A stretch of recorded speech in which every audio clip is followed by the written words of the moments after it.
आज हम बात करेंगे एक ऐसी कला की जो आपकी ज़िंदगी बदल सकती है, बोलने की कला। मंच पर बोलने का सही तरीका सीखना मुश्किल नहीं है, बस आपको कुछ बातें ध्यान में रखनी होगी। तो चलिए बिना टाइम वेस्ट किए शुरू करते हैं कि पहला पॉइंट, तैयारी का महत्व।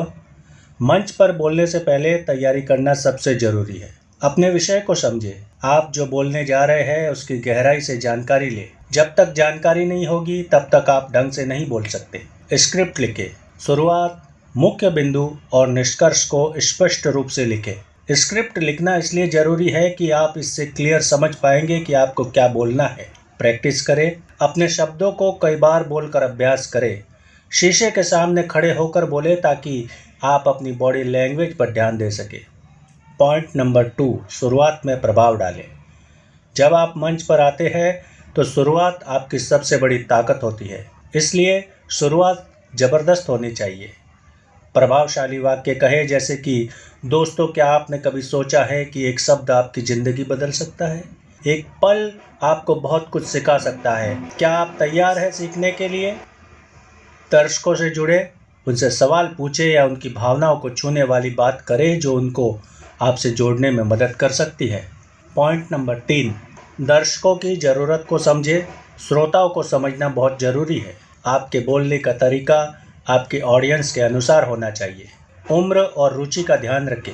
बच्चों के लिए उदाहरण अलग होंगे और वयस्कों के लिए अलग। धार्मिक प्रोग्राम है तो आप अलग ढंग से बोलेंगे और पॉलिटिकल मंच है तो आपको अलग ढंग से बोलना होगा। दर्शकों से संवाद करें, जैसे कि बीच बीच में उनसे सवाल पूछे ताकि वे आपसे जुड़े रहे, और वो जब तक नहीं जुड़ेंगे तब तक आप कुछ भी बोले उनके दिल तक वो बात नहीं पहुंचेगी। पॉइंट नंबर 4, आवाज़ और गति पर ध्यान दें। आपकी आवाज़ ही आपका सबसे बड़ा हथियार है। आवाज़ में वो ताकत होती है जो हर किसी को सुनने पर मजबूर कर सकती है। गति को नियंत्रित करें, ना तो बहुत तेज बोले और ना बहुत धीरे। आपकी आवाज़ ऐसी होनी चाहिए कि हर किसी को स्पष्ट रूप से सुनाई दे। उतार चढ़ाव रखें, जहाँ जरूरी हो आवाज़ में जोश और उत्साह लाए। कहाँ पे उतार चढ़ाव है, कहाँ भावनाओं को शामिल करना है, कहाँ जोर से बोलना है, कहाँ धीरे बोलना है, आदि बातों का ध्यान रखें। स्पष्टता बनाए रखें, हर शब्द साफ और स्पष्ट सुनाई देना चाहिए। नंबर 5, बॉडी लैंग्वेज का सही उपयोग। शरीर की भाषा यानी बॉडी लैंग्वेज आपके संदेश को और प्रभावशाली बना सकती है। आंखों में आत्मविश्वास हो, क्योंकि दर्शकों की आंखों में देखें, उनसे नज़रें झुकाकर या इधर उधर देखकर बात ना करें, बल्कि सीधे उनकी ओर देखते हुए बोलें।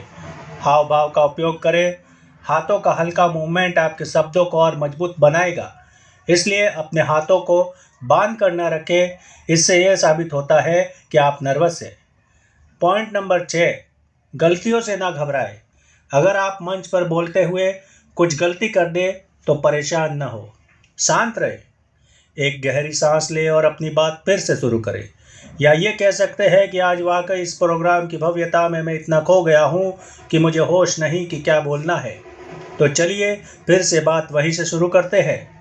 एंकरिंग को बहुत ही सहज तरीके से करें कि दर्शक आपकी ईमानदारी की सराहना करते हैं, इसलिए उनसे झूठ ना बोले और जो है वो सीधा बिना लाग लपेट के कहे, क्योंकि झूठ बोलने वालों को कोई पसंद नहीं करता।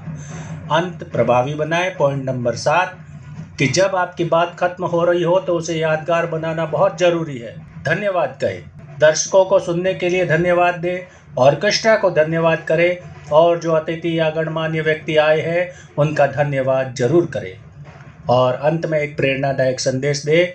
ऐसा वाक्य कहे जो लंबे समय तक उनके दिमाग में रहे, जैसे कि आपका हर शब्द आपके व्यक्तित्व का आईना है, इसे चमकदार बनाइए। दोस्तों, मंच पर बोलने की कला सिर्फ एक कौशल नहीं, यह एक अनुभव है।